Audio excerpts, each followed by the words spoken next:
اللہ الرحمن الرحیم۔ ہم آپ کو مولانا عامر الاسلام کے آفیشیل چینل پر خوش آمدید الحمد للہ والصلاة والسلام علی سید الانبیاء والمرسلین وعلی آلہ واصحابہ اجمعین۔ معزز سامعین و حاضرین، السلام علیکم ورحمۃ اللہ وبرکاتہ۔ آج کا ہمارا موضوع ہے قرآن کریم کا ایک قصہ جو سورہ یونس کے اندر آیت نمبر 90 سے لے کے 92 تک اللہ رب العزت نے ایک بادشاہ کا خدائی کا دعویٰ کرنے والے شخص کا، جس کا نام فرعون تھا، کہ مرتے وقت اس کا ایمان اللہ رب العزت کی بارگاہ میں قبول کیوں نہیں ہوا، حالانکہ اس نے 3 مرتبہ رب کے اوپر ایمان لانے کا اقرار کیا۔ اللہ اکبر۔ منقول ہے کہ ایک دن فرعون کا دربار لگا ہوا تھا، خدائی کا اس نے دعویٰ کر لیا تھا۔ حضرت جناب جبریل امین انسانی شکل میں فرعون کے پاس جاتے ہیں، اس سے پوچھتے ہیں آپ سے ایک فتویٰ طلب کرنے کے لیے میں آیا ہوں، آپ خدا ہیں، آپ یہ بتائیں ایک غلام ہو، اس غلام کے اوپر اس کے بادشاہ نے، اس کے آقا نے بڑی عنایات کی ہوں، اس کو بڑی نعمتیں عطا کی ہوں، اس کے اوپر نوازشات کی ہوں، لیکن اس کے باوجود وہ جو غلام ہے وہ اپنے آقا کی نعمتوں کی شکردانی کرنے کے بجائے وہ اپنی علادہ سے ایک سلطنت کا، اپنی سیادت کا، اپنی قیادت کا اعلان کر دے اور اپنی خدائی کے دعوے کرنے لگے، تو آپ یہ بتائیں کہ ایسے غلام کی کیا سزا ہے؟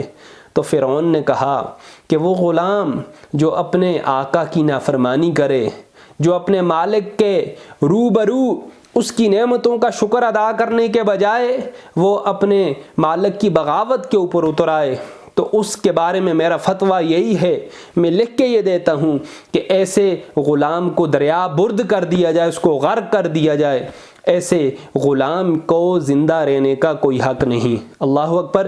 جناب جبریل نے وہ فتویٰ لے لیا، اور جب یہ فرعون مرنے لگا تو اس کی آنکھوں کے سامنے جناب جبریل نے وہ فتویٰ رکھا جو اس نے اپنے ہاتھوں سے لکھ کے دیا تھا۔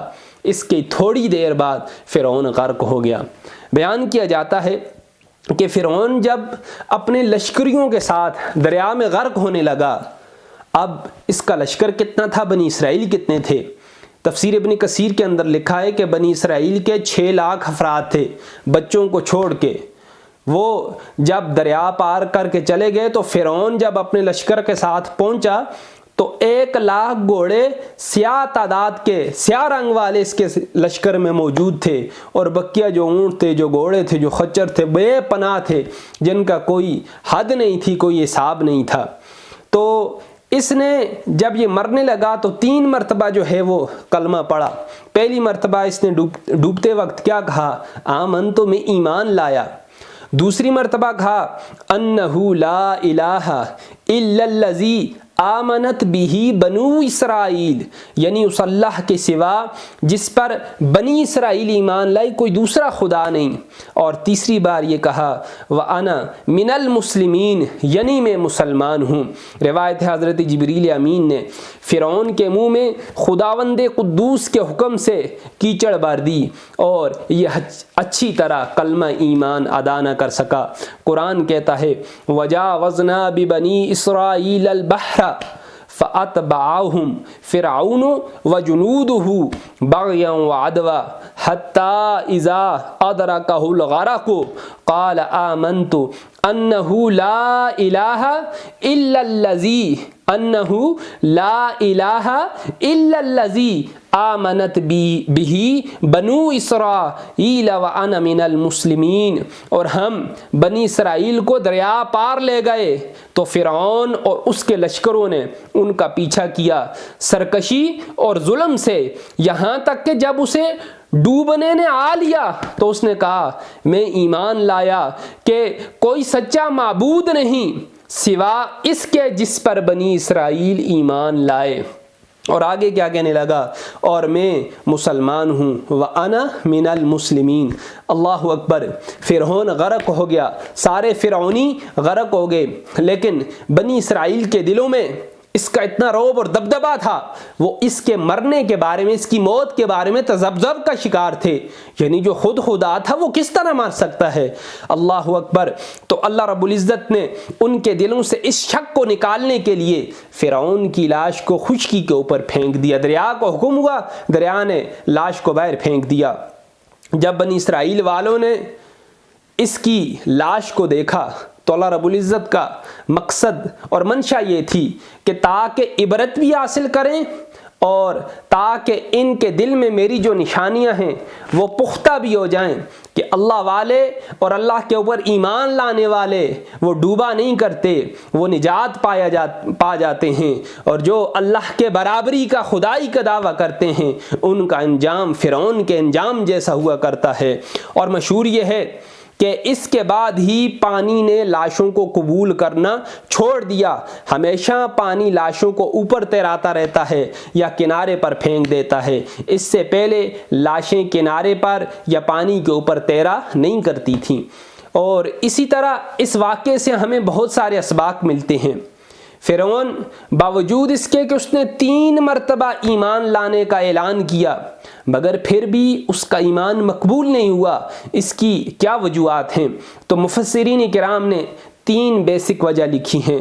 پہلی وجہ یہ کہ فرعون نے اپنے ایمان کا اقرار اس وقت کیا جب عذاب الہی اس کے اوپر مسلط ہو چکا تھا، موت کا غرغرہ اس پر طاری ہو چکا تھا۔ اللہ رب العزت نے قرآن کریم فرقان حمید میں ارشاد فرمایا فَلَمْ يَكُ يَنْفَعُهُمْ إِيمَانُهُمْ لَمَّا رَأُوا بَأْسَنَا، کہ اللہ تعالیٰ کا یہ دستور ہے کہ جب کسی قوم پہ اللہ کا عذاب آ جاتا ہے تو اس وقت ان کا ایمان لانا ان کو کچھ نفع نہیں دیتا، چونکہ فرعون عذاب کے مسلط ہو جانے کے بعد اور موت کا غرغرہ طاری ہو جانے کے بعد اس نے ایمان کا اقرار کیا تو اس وقت اللہ کے ہاں اس کا ایمان قبول نہیں ہوا۔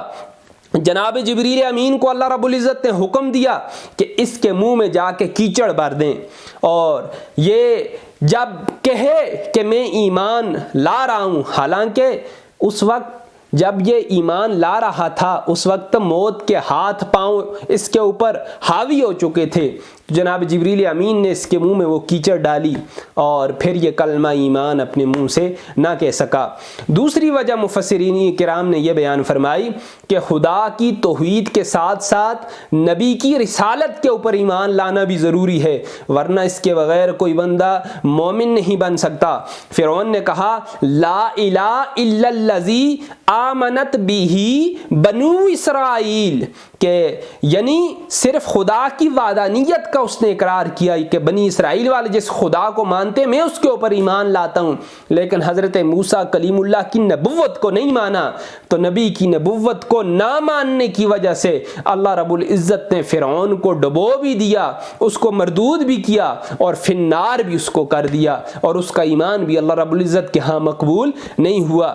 تیسرا قول یہ ہے کہ فرعون نے ایمان لانے کے قصد سے کلمہ ایمان کا تلفظ نہیں کیا، بلکہ صرف غرق سے بچنے کے لیے اس نے یہ کلمات ادا کیے، جس طرح کہ اس کی یہ عادت تھی کہ جب اس کے اوپر کوئی مصیبت نازل ہوتی، جب اس کے اوپر کوئی پریشانی آتی، کوئی بلا آ جاتی، تو وہ کیا کہتا تھا؟ انہی کلمات کے ساتھ وہ اللہ کو مان لیا کرتا تھا، لیکن جب یہ مشکلات دور ہو جاتی تو پھر وہ دعویٰ کرتا انا ربکم الاعلی، ارے میں ہی خدا ہوں۔ تو اللہ رب العزت نے اس وجہ سے اس کے ایمان کو قبول نہیں کیا۔ تو دیکھیں کتنا بڑا رعب تھا، کتنا بڑا دبدبا تھا، کتنی بڑی حکومت تھی، کتنی بادشاہت تھی اور خدائی کا دعویٰ تھا، لیکن جب مرا تو کس حال میں مرا؟ جب مرا تو اللہ رب العزت نے کس طور پہ اس کی لاش کو دریا سے باہر پھینکوایا تاکہ قیامت تک آنے والے فرعونوں کے لیے عبرت کا نشان بن جائے کہ اللہ کے مقابلے میں جو آتا ہے وہ فلاح نہیں پاتا، وہ ہمیشہ ذلیل اور خوار ہوتا ہے۔ تو سامعین گرامی، قرآن کے اس واقعے سے ہمیں یہی سبق ملتا ہے کہ بادشاہی ہمیشہ اللہ کے لیے ہے۔ لمن الملک اليوم للہ الواحد القہار۔ تو اللہ ہمیں توحید کے اوپر اور جناب رسول اللہ صلی اللہ علیہ وسلم کی رسالت کے اوپر ایمان لانے کے ساتھ ساتھ دین کی جو احکامات ہیں ان کے اوپر عمل کرنے کی ہمیں توفیق عطا فرمائے۔ وما علینا الا البلاغ المبین۔